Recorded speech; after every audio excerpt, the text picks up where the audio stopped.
पूजनीय शंकराचार्य के विचार बहुत महत्वपूर्ण हैं। वो कई नकली संतों का मुकाबला कर रहे हैं। उनकी बहादुरी को, उनकी साहस को बहुत बधाई। हम लोग हमेशा पूजनीय शंकराचार्य जी का सम्मान करते रहेंगे, करते हैं, और भविष्य में भी हम लोगों को मौका मिलेगा तो उनका आशीर्वाद लेकर के ही आगे बढ़ेंगे।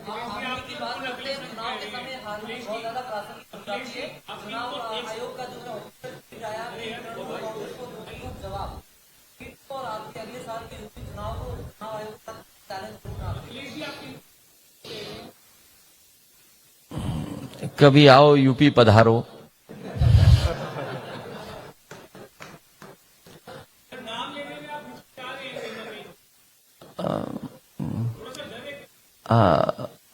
समाजवादी पार्टी और हम तो डरते तो नहीं हैं। कभी सच दिखा दोगे आप तो दिक्कत हो जाएगी किसी और को। एक है नकली संत जो दूसरों का सर्टिफिकेट मांग रहे थे, उनके पास अपना ही सर्टिफिकेट नहीं है, और दावा तो वो ये करते हैं कि रात के 3-3:30 बजे सुबह के उठ जाते हैं। रात तो नहीं कहूंगा मैं, वो 3:30 बजे उठ जाते हैं।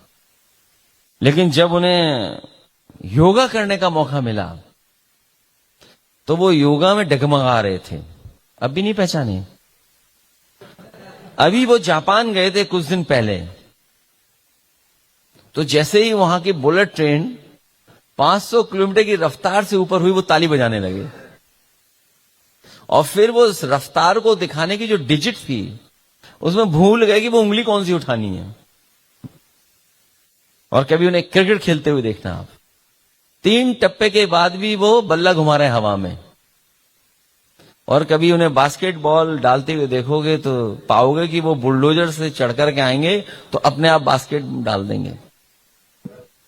अब तो समझ गए होंगे। उनका नाम अजय सिंह बिष्ट है।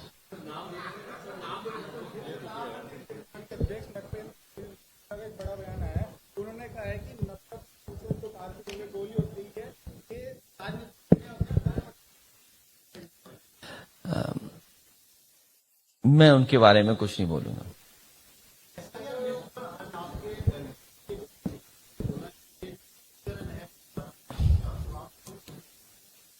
देखिए, भारतीय जनता पार्टी शुद्धिकरण को कभी महसूस नहीं कर सकती। ये इशारा कर रहे हैं, लोगों को इशारा कर रहे हैं कि आपको वोट डालने तभी भेजेंगे जब शुद्धिकरण आपका कर देंगे। शुद्धिकरण महसूस नहीं कर सकते हैं। और जो वोट कटवाने का तरीका अपनाया उन्होंने, उसके लिए तो सरकार को ही शुद्धिकरण करना पड़ेगा। तो सरकार का शुद्धिकरण का मतलब हुआ सरकार को जाना ही पड़ेगा।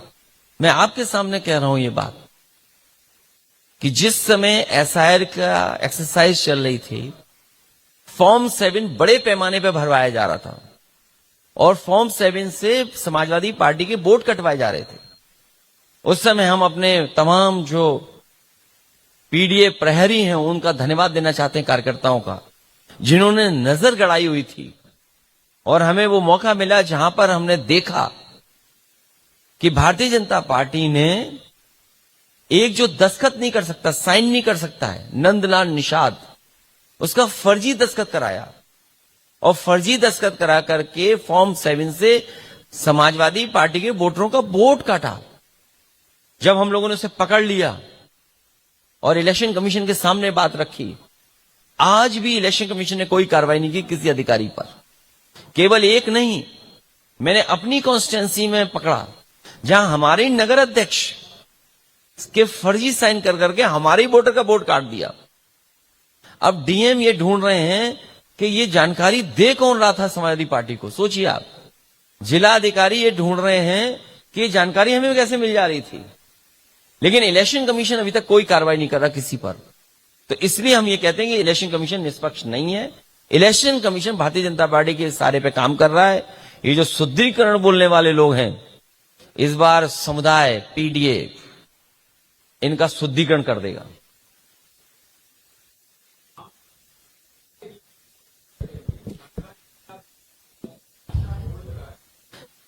ये तो आप जानते होंगे, पूरे देश की खबरें आपके पास पहुंचती हैं।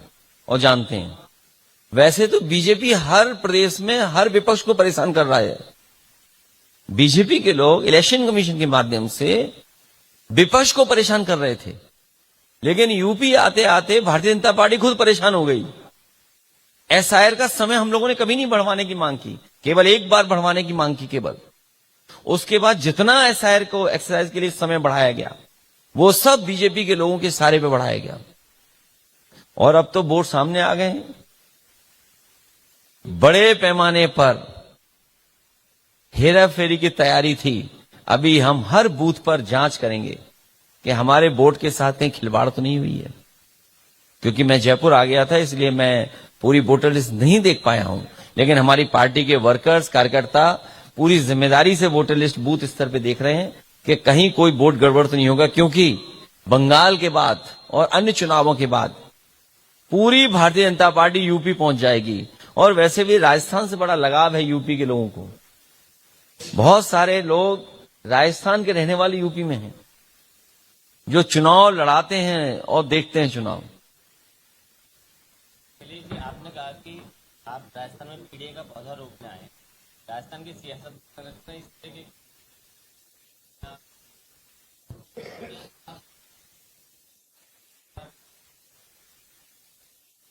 जो पीड़ित होता है, जो दुखी होता है, जो अपमानित होता है, वो सब पीडीए हैं। और जो समुदाय के आप नाम ले रहे हो, वो सब पीडीए हैं। उसमें बड़े वर्ग में बड़े साथी लोग मिलेंगे, वो होंगे पीडीए के साथी। नौकरी का अभाव, रोजगार का अभाव, महंगाई से पीड़ित होंगे, अन्याय हो रहा होगा कहीं ना कहीं। हमारे तमाम आदिवासी भाई बहन होंगे, तो वो सब शामिल है। जो पीड़ित है वो दुखी है, जो अपमानित है वो पीडीए में शामिल है। मैं कई गठबंधन कर चुका हूं, कई गठबंधनों का हम लोगों पर अनुभव है। भविष्य में जो समाजवादी पार्टी के साथ गठबंधन है वही चलेगा।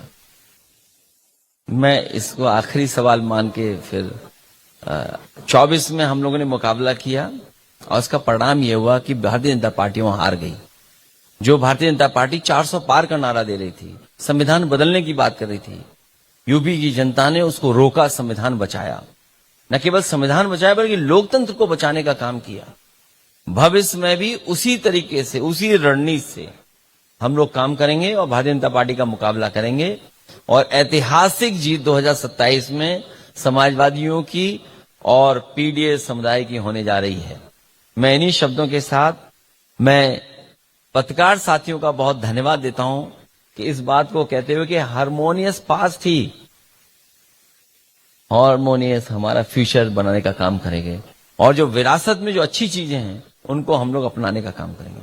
बहुत बहुत धन्यवाद।